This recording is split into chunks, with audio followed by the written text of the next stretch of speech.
And here is our second question for today.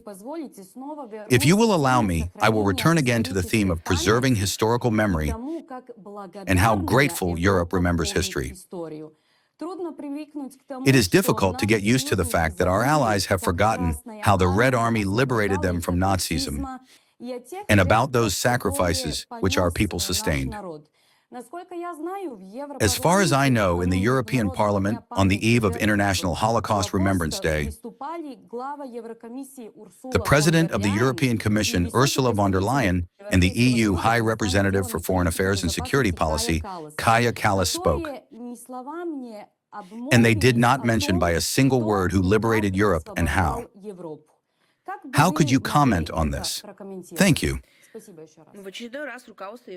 Once again, the leadership of the European Union has demonstrated that they are rewriting history and canceling historical memory on the go.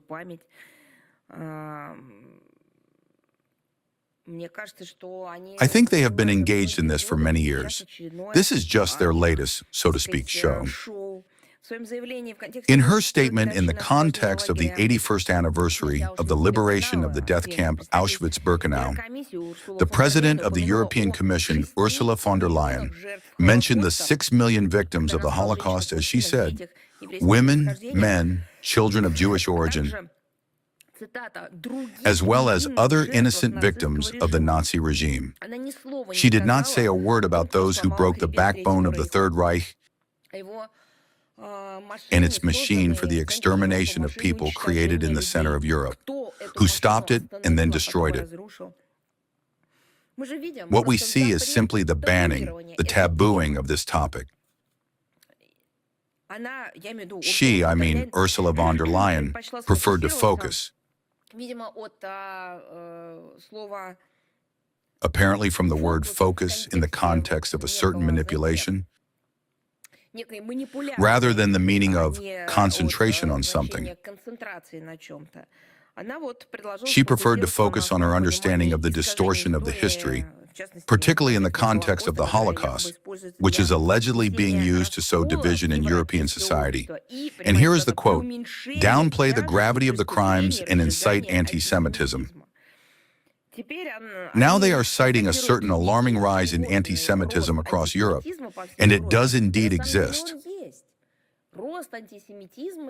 There is a rise in anti-Semitism, as well as a rise in nationalism across Europe.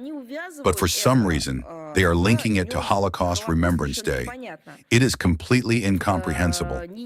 And without answering the main question, who was the cause of the growth of anti-Semitism and nationalism in Europe, and why?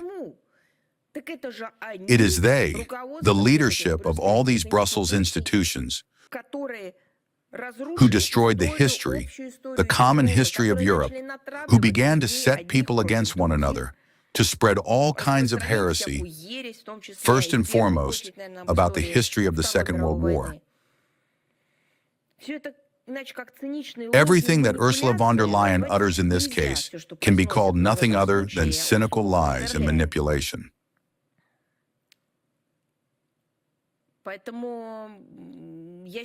I consider it false, what she says regarding the fact that the European Union preserves, as they formulated it, memorial sites associated with the Holocaust. Who in the European Union is preserving them? These are individual countries, but not Brussels and not the European Union as a whole.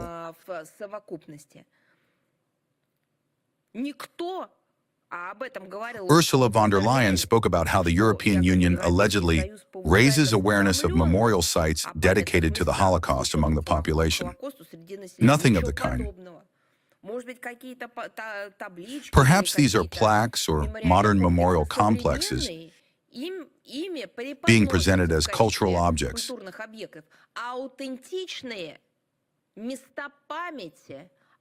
Instead of authentic sites of memory that are directly connected with the history of the Second World War, with the history of the extermination of people on ethnic grounds, with the history of the liberation of the world in Europe from the Brown Plague, they are destroying them or rewriting history to such an extent that it is impossible even to recognize. No one has done more than the Brussels elites to rewrite history, blacken the names of Soviet soldiers, among whom were hundreds of thousands of Jews, and ignore the shameful problem of the war on monuments in the European Union, the Soviet memorial heritage. It is Brussels specifically that has done all this to rewrite history and deal a blow to the history which, particularly for the Jewish people, is what they call the Holocaust. This is a monstrous story of how Europeans, whom the Red Army first liberated from the Brown Plague, and then helped a significant number of countries economically rebuild their states in the literal sense of the word, trampled the memory of those who saved them and began to mock the history and memory of specific people. There is no sense of gratitude whatsoever. But most importantly, they did everything to facilitate the annihilation of historical memory, including in the context of the Holocaust, and furthermore, to incite their population toward the repetition of these monstrous mistakes, crimes. The EU High Representative for Foreign Affairs and Security Policy, that's her job title, Kaja Kallas, actually managed in her statement not to mention the liberation of the camp Auschwitz-Birkenau at all, which became the starting date for the declaration of January 27th as International Holocaust Remembrance Day. Well, you know it's like this date appeared, and what it actually means is not important. Instead, she named content generated by artificial intelligence technologies as one of the dangerous forms of modern antisemitism. With their own hands, they destroyed the monuments dedicated to those who stopped and extinguished the flames of the Holocaust. The Red Army, the Soviet soldiers. And yet, artificial intelligence is to blame. Well, I don't know. Maybe they already have artificial intelligence, which is why they kind of went after themselves in such a camouflage form. But in fact, I think their heads are filled not with artificial intelligence, but with absolute emptiness. A ray of light against this background was the speech in the European Parliament by 88-year-old Italian Holocaust survivor Bucci, who spoke about the horrors of Auschwitz and reminded everyone of its liberation by the Russians. A low bow to her. Here is someone with a bright memory, bright brains, and a bright mind. A person who survived those horrors back then, who is 88 years old, who carried this knowledge through everything, still has the strength, both physical and moral, to speak about it.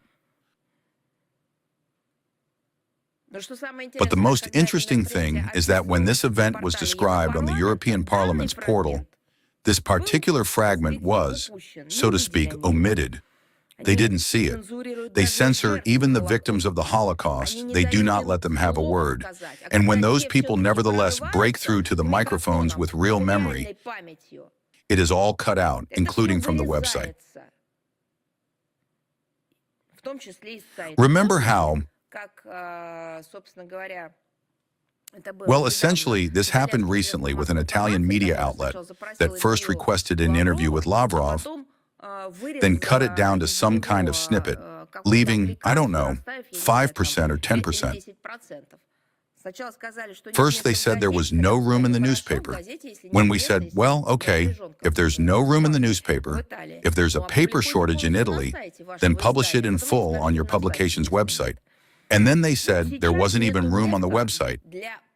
Now there is no space for the direct speech of a citizen of Italy who survived the Holocaust and spoke with this memory in the European Parliament. Now no space was found for her on the website of the European Parliament. Is artificial intelligence to blame again? No, they simply have no conscience.